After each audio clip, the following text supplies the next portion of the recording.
Je viens de m'apercevoir que j'étais en train de parler puis mon micro était sur mute, hein. Marie-Claude, la technologie, ça va toujours, très, très bien.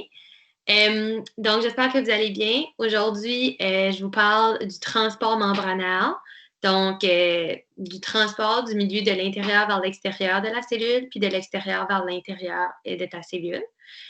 Je commence par ça en parlant de l'homéostasie. L'homéostasie, je t'en ai parlé un peu quand ce que je te parlais, des molécules du cholestérol. OK, quand on a parlé du cholestérol, je t'ai parlé de l'homéostasie. Le cholestérol, c'est une molécule qui va aider à garder l'homéostasie. OK?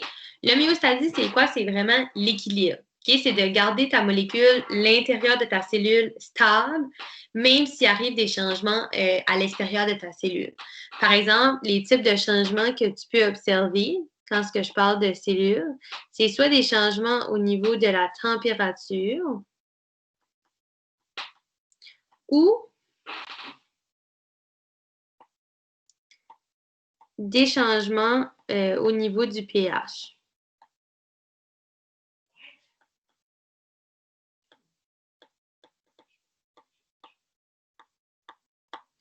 OK? C'est deux types de changements que souvent on peut observer. Donc, la cellule, c'est vraiment de garder l'intérieur stable. OK? Tu veux que tes organismes restent en fonction. Fait que quand ce que je parle du milieu interne,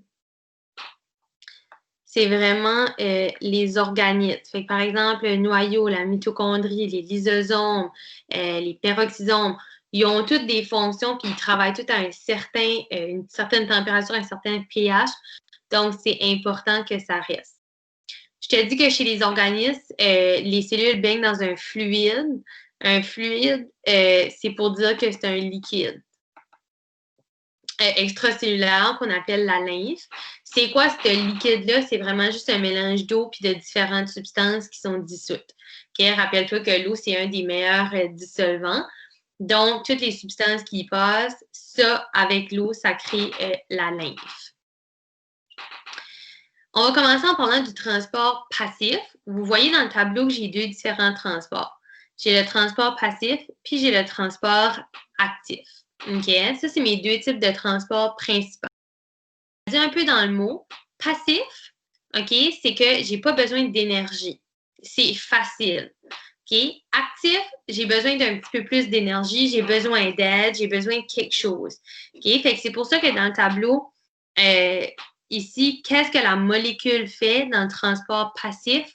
Elle va suivre le gradient de concentration plus vers moins.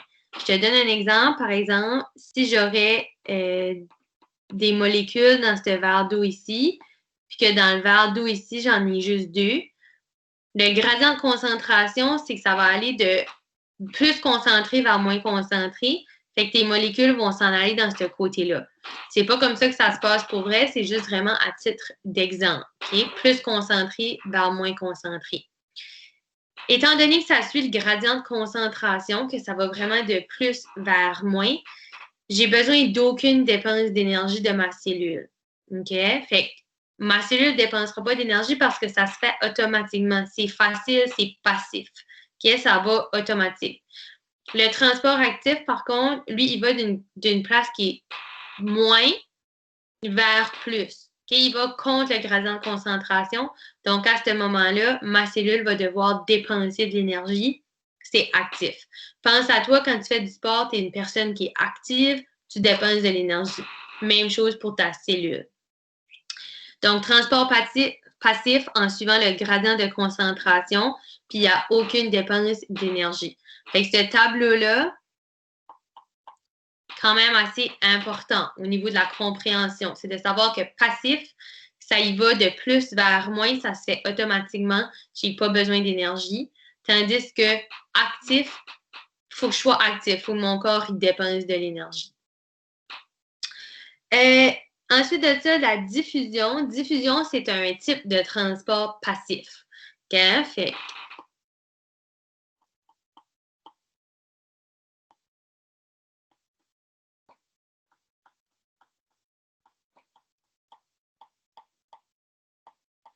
Je te dis que la diffusion, c'est un procédé par lequel une substance se répand spontanément dans toutes les directions. Qu'est-ce qui arrive pendant la diffusion? C'est que les molécules se cognent toutes une dessus l'autre, puis ils vont rebondir sur elles-mêmes, donc ça les apporte dans toutes les directions. Ils font ça comment? Ils vont d'une région de forte concentration vers une région de faible concentration. Je pense à quand tu mets une goutte de colorant dans l'eau. Okay? Par exemple, tu mets une goutte de colorant dans l'eau. Okay? Ta goutte de colorant, tu vas l'avoir dans ton liquide. Quand est-ce qu'arrive à cette goutte de liquide-là, elle va prendre de l'expansion. Les molécules de ton colorant vont aller se séparer partout. Ils vont comme rebondir sur elles-mêmes puis aller partout dans l'eau. Puis ça fait que ça devient... ton liquide devient partout. Là. Ton liquide devient bleu. Si c'était du colorant bleu, il devient bleu partout. Donc, qu'est-ce qui s'est passé? C'est que ta goutte de colorant était vraiment concentrée. Puis, le reste de ton eau n'était pas concentré. C'est ça, la diffusion, c'est que ta goutte de colorant est vraiment allée partout. Fait que ça, c'est pour la diffusion. Puis, je te dis que ça atteint un équilibre dynamique. Fait que, par exemple, si j'ai un verre d'eau, puis que je place à l'intérieur de ça une goutte de colorant, ben, au fur et à mesure, qu'est-ce qui va arriver? C'est que mon verre d'eau, la goutte de colorant, elle va avoir été partout, okay? Elle aura diffusé. Quand ça, c'est atteint, on appelle ça l'équilibre dynamique.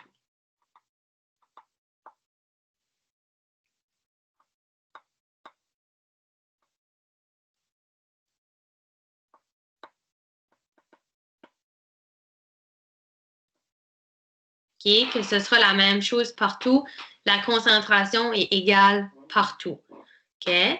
Je te dis que la diffusion se fait au travers de la bicouche de phospholipides, donc directement dans ta bicouche. Les molécules vont être capables de passer directement à travers. Qu'est-ce que ça prend, ça, pour se faire? Ben, ça prend que la molécule ici, elle doit être liposoluble. Okay? Qu'elle est soluble dans les lipides. Okay? C'est nécessaire pour que ça passe dans ta membrane de lipides. Là, je ne sais pas pourquoi vous ne voyez pas que là, j'ai écrit. OK? Fait que c'est juste à l'intérieur de ton dessin qu'il y a une molécule qui passe directement à travers de ta bicouche de phospholipides. OK?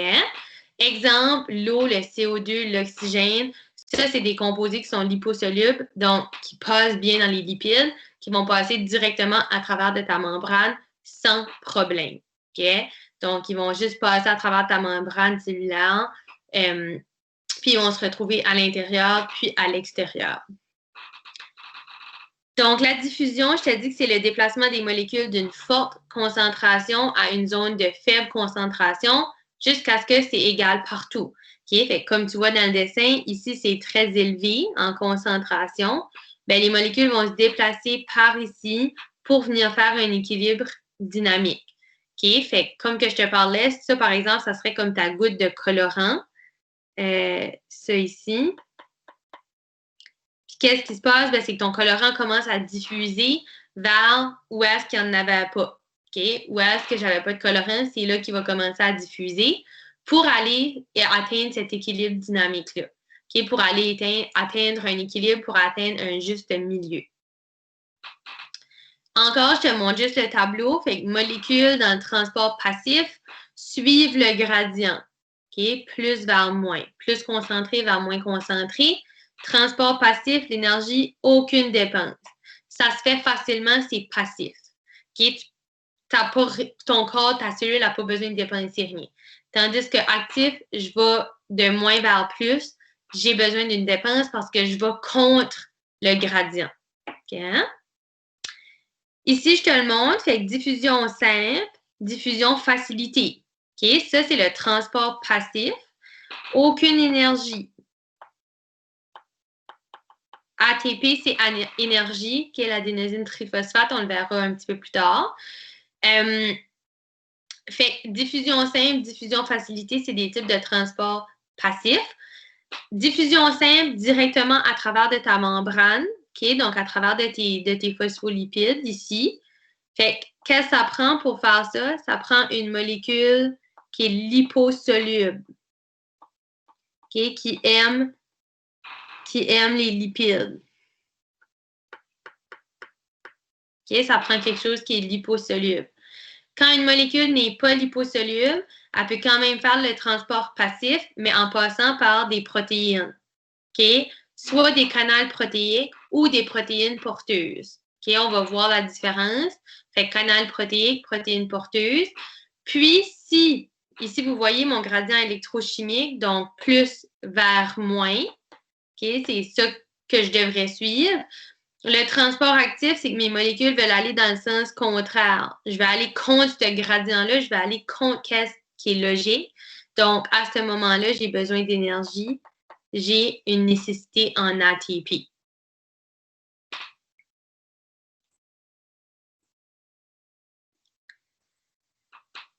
Fait que c'est vraiment comme ça que ça se passe. Imaginez ça comme un contenant d'eau.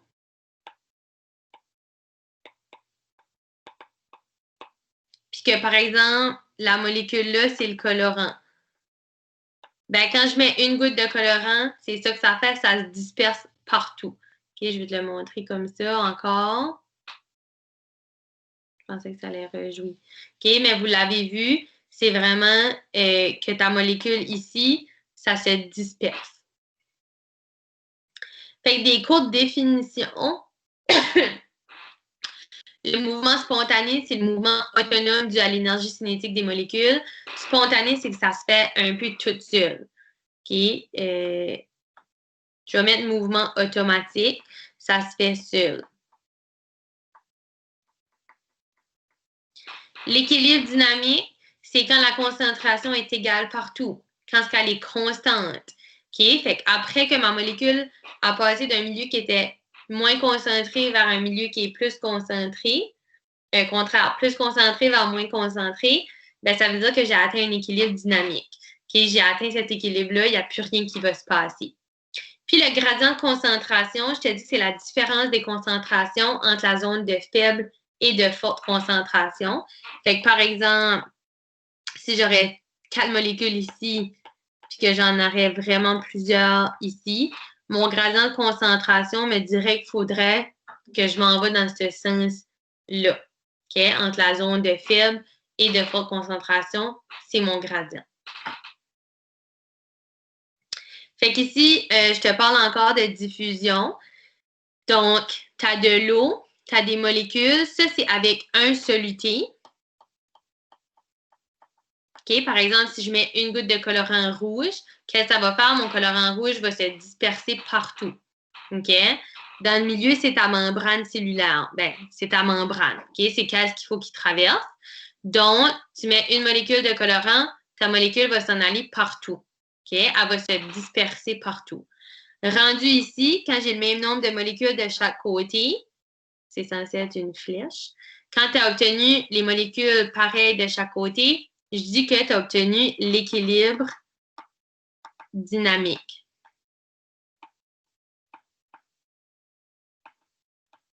Fait que c'est à ce moment-là qu'il n'y a plus rien qui va bouger, j'ai atteint mon équilibre.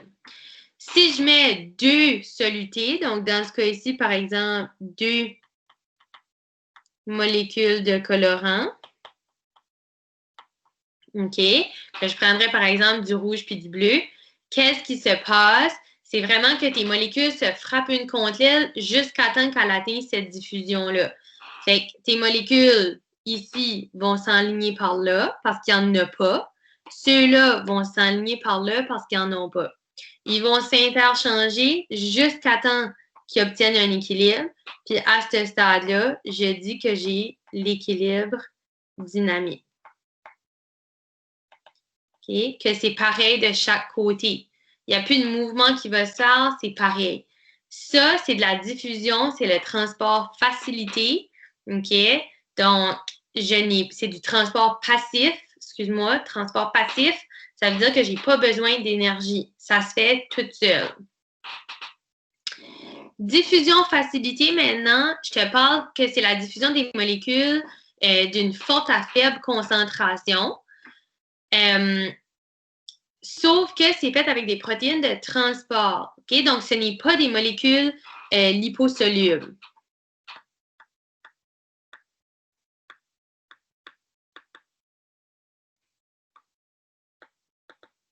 Elles ne pourront pas passer directement à travers de ta membrane.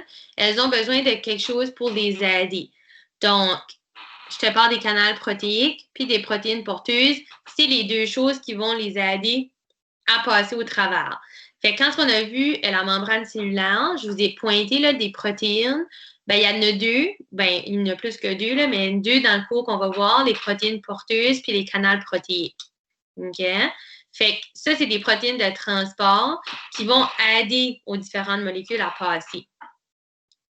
Je te dis que la membrane cellulaire est sélectivement perméable, qui est semi-perméable. Elle laisse passer des choses qu'elle veut. OK? Car l'eau, l'oxygène et le dioxyde de carbone peuvent entrer. OK? Et ça, on vient de le voir. Pourquoi ils peuvent rentrer? Parce que c'est des molécules liposolubles. Ils aiment les lipides. Ils sont corrects dans les lipides. OK? Ils peuvent y passer au travers. Peuvent entrer sans aide dans la cellule, tandis que d'autres molécules ne peuvent pas entrer sans aide. Ils ont besoin de quelque chose pour les faire entrer. Par exemple, le glucose va passer par le canal protéique. OK? C'est à ceci que ça ressemble. Je t'ai dit qu'il existe des protéines de transport. C'est des protéines porteuses. Okay? Fait que c'est des protéines qui vont être capables de prendre une molécule puis de la faire passer de l'autre côté. Fait que ces molécules ici, par exemple, ils ne peuvent pas juste passer à travers de ta membrane cellulaire. Ils ont besoin de passer au travers des protéines, okay, pour passer de l'autre côté. Qu'est-ce qui va arriver dans ces trois protéines-là? C'est que j'ai différents types de protéines. Le type unipare, uni, c'est unique. Une molécule qui peut passer d'un côté. Sympare, c'est que j'en ai deux qui peuvent passer du même côté en même temps, mais qui ne sont pas la même molécule. Puis antipare, ben, c'est qu'ils peuvent passer une à l'intérieur puis une vers l'extérieur. Ça, c'est les types de protéines porteuses qu'on a. Unipare, sympare et antipare. Toutes les protéines, je vous ai dit, ont des fonctions uniques. C'est très, très complexe, les protéines. Ils ont des fonctions uniques. Donc, ils vont s'agencer pour faire rentrer différentes choses. Okay? Tout ça, ça va dépendre aussi de la polarité de tes molécules.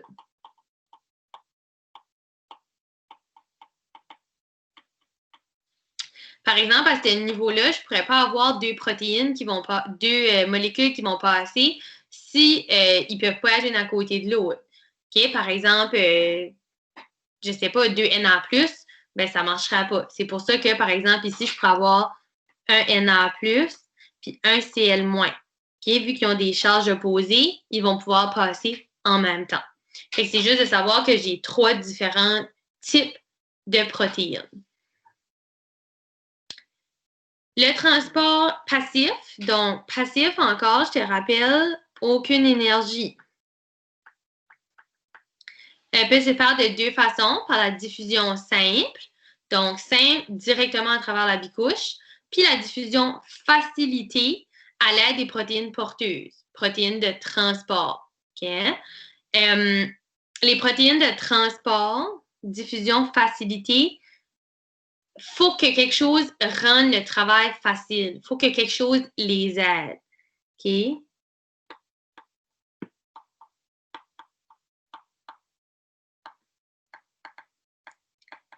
La diffusion simple, c'est simple, je n'ai pas besoin de personne pour m'aider, je peux le faire toute seule. Un canal protéique, OK? Fait que là, on a vu les protéines porteuses. Un canal protéique, c'est vraiment une protéine qui fait partie de ta membrane, qui permet de faire un genre de tunnel entre l'extérieur et l'intérieur qui va faire passer des ions, donc des molécules qui sont chargées.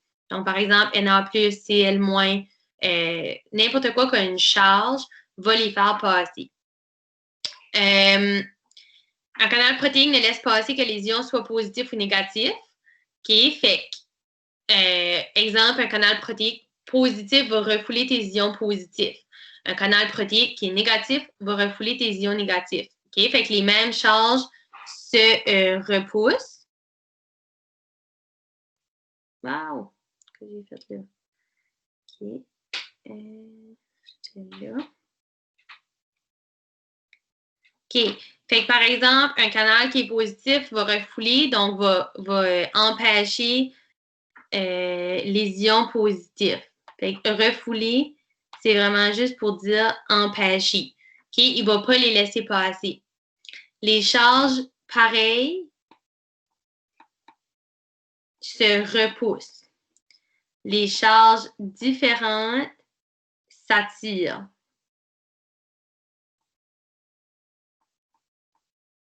OK? Charges différentes s'attirent. Les charges opposées, les charges semblables se repoussent. Aucune énergie provenant de la cellule n'est nécessaire pour le processus de transport passif. Je vous l'ai dit, tu es passif, tu n'as pas besoin d'énergie. L'énergie vient d'où? Elle vient des molécules directement. Okay? C'est ça qui va aider la molécule à passer, mais ta cellule ne dépense aucune énergie. Puis finalement, ben, les substances qui traversent la membrane ou les protéines de transport par transport passif, fait qui n'ont pas besoin d'énergie. Les monomères comme les glucoses et les acides aminés utilisent les protéines de transport. Hein? Fait que protéines de transport, le glucose, les acides aminés vont passer là-dedans.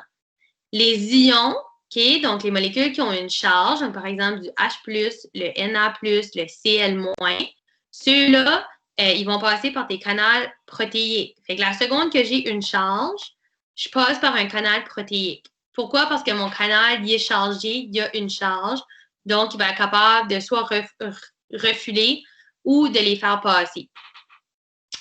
Les monomères comme les acides gras et les glycérols se dissolvent dans la membrane, donc eux sont capables d'y aller. Rappelez-vous que c'est des lipides, donc ils sont liposolubles. L'oxygène, le dioxyde de carbone et l'eau passent par la membrane cellulaire parce que c'est toutes des composés qui sont liposolubles. Okay? Qu'ils aiment liposolubles parce qu'ils aiment les lipides. Okay? Les substances qui ne traversent pas le transport passif, parce que là, on vient de faire diffusion simple, diffusion facilitée, donc le transport passif qui n'a pas besoin d'énergie. Le transport actif, quelle molécule qui va aider? Ben, c'est les grandes molécules. Okay? Les dimères, les polymères, les molécules qui ont besoin de se faire dégrader pour se faire entrer, ben, c'est des molécules qui sont trop grosses, qui ne pourront pas entrer par le transport passif. Mais la plupart des autres composés, donc que ce soit des ions, que ce soit le glucose, les acides aminés, donc les monomères, de pratiquement tous les composés organiques qu'on a vus, vont rentrer dans ta cellule par le transport passif. La prochaine fois, on va continuer avec ça. Fait que je vais m'arrêter là pour aujourd'hui. Je te souhaite une belle journée, puis on se voit demain.